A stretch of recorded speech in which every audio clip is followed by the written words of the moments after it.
Every day we get 10 to 15 people that will just walk in the shop and try and steal stuff. At this food shop in Holloway in North London, they've seen a recent rise in shoplifting.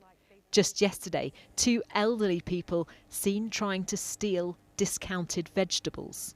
They can't afford to get a bread or milk, and they tend to steal these sort of items. They'll take something, they'll put it inside their jacket, they'll try and buy one item and hide in the next item and then walk out with it. The cost of living crisis is affecting so many aspects of people's lives, but will it trigger a rise in crime? That's the suggestion from the man in charge of inspecting police forces in England and Wales. Andy Cooke said the impact of poverty and the impact of a lack of opportunity for people does lead to an increase in crime. There's no two ways about that. Adding, while he was not giving a carte blanche for people to go out shoplifting, I certainly fully support police officers using their discretion, and they need to use discretion more often.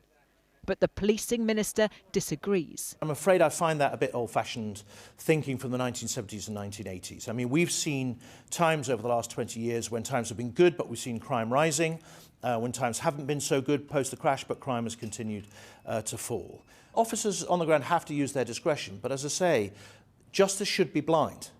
Amy works part-time and gets universal credit, but is struggling to cope with the rising cost of living. She says the focus should be on providing more support.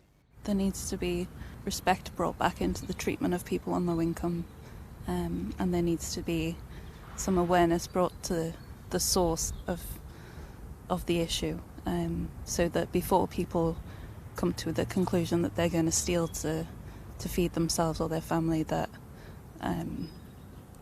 there's help. As budgets are squeezed, the day-to-day impact of this crisis will escalate. So too, no doubt, will debates like this. Rebecca Barry, ITV News.